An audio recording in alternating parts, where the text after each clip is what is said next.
미국 주식에 투자하는 국내 투자자들이 늘고 있습니다. 미국 연준이 주식시장에 우호적일 뿐 아니라 테슬라, 아마존 등 성장주들이 포진하고 있기 때문입니다. 올해 국내 투자자들은 가장 많은 해외 주식을 사들였습니다.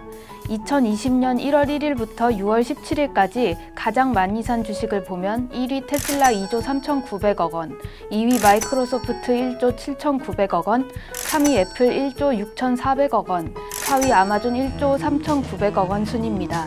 해외 주식 투자가 이전보다 많이 간편해지긴 했지만 수수료와 세금 등 고려해야 할 요소들이 있습니다. 해외 주식에 투자하는 방법을 정리해봅니다.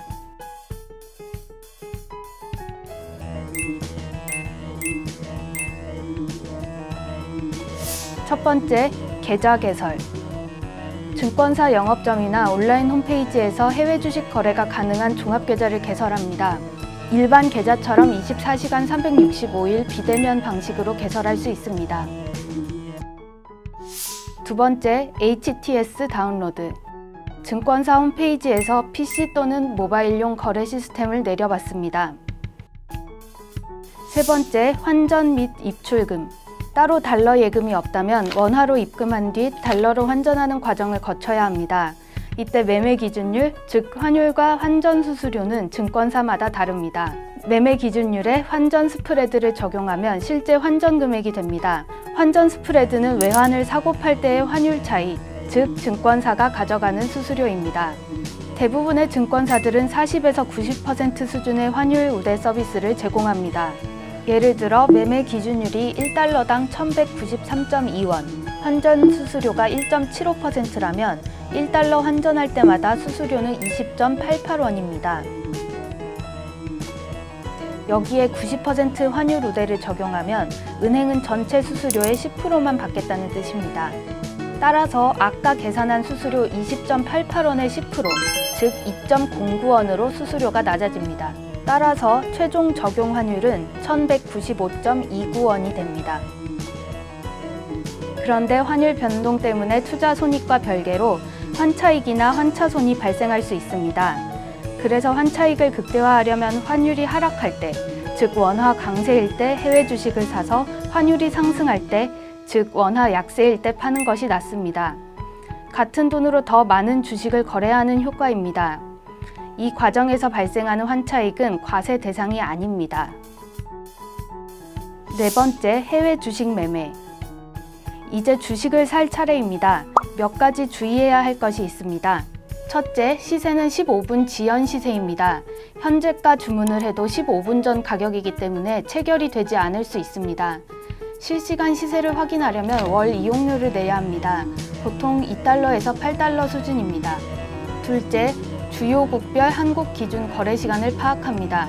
시간 맞추기 어렵다면 예약 주문도 가능합니다. 미국은 오후 11시 30분부터 다음날 오전 6시까지.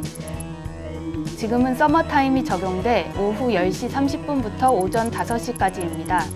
서머타임은 3월 둘째 일요일부터 11월 첫째 일요일까지입니다. 중국은 오전 10시 30분부터 오후 12시 30분까지, 그리고 쉬었다가 오후 2시부터 4시까지입니다. 셋째, 거래 수수료는 국가별로 다릅니다. 대체로 거래 대금의 0.25%에서 0.5% 수준입니다. 넷째, 해외 주식도 최소 매수 단위는 보통 한 주이지만 국내 증권사들이 한 주를 소수점 이하 단위로 쪼개서 투자하는 서비스를 제공하고 있습니다. 적은 돈으로 해외 주식에 투자해 볼 수 있습니다. 다섯째, 주식 결제일은 나라마다 다릅니다. 중국은 매매 당일, 미국과 일본은 거래일로부터 3영업일 후 이뤄집니다. 매도 대금은 외화로 계좌에 입금되기 때문에 또 한 번 환전 절차를 거쳐야 합니다. 다섯 번째, 세금 계산. 외화증권은 국외 자산이기 때문에 양도소득세가 부과됩니다. 연간 투자 수익 250만 원 초과분의 22%를 양도소득세로 내야 합니다. 예를 들어 1,000만 원을 벌었다면 이 중 250만 원을 제하고 남은 750만 원의 22%, 즉 165만 원이 양도소득세로 부과됩니다. 여기서도 눈여겨봐야 할 것이 있습니다. 첫째, 양도소득세는 매도 기준입니다. 1년 동안 주식 보유만 하고 매도하지 않았다면 납부 대상이 아닙니다. 둘째, 매도는 주문 체결일이 아닌 결제일 기준입니다. 만약 시세 차익을 2021년 양도소득세에 반영하고 싶다면 2020년 마지막 영업일에 최소 3영업일 전에 매도 주문을 체결해야 합니다. 셋째, 수익과 손실을 합산해 과세합니다. 예를 들어 아마존, 디즈니, 페이스북 주식을 갖고 있는데 아마존은 700만 원 수익, 디즈니는 530만 원 수익, 페이스북은 300만 원 손실을 보고 있다고 합시다. 연내 디즈니만 매도하면 530만 원에서 250만 원을 뺀 나머지 280만 원에 대해 세금을 내지만 페이스북도 매도하면 투자 수익이 230만 원으로 250만 원에 못 미쳐 세금을 내지 않아도 됩니다. 이렇게 손실 종목을 연말에 매도했다가 다시 매수하는 방법으로 절세할 수 있습니다. 넷째, 배당금이 과세되는 방식.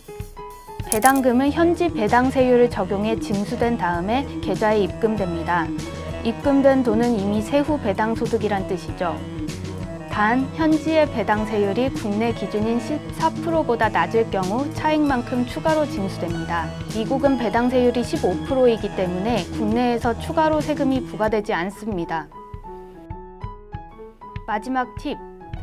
해외 주식 투자가 처음이라면 유동성이 풍부하고 외부 영향이 덜한 미국 증시에서 시작하는 것이 좋습니다. 단, 국내와 달리 상하한가 제한이 없다는 점을 주의해야 합니다.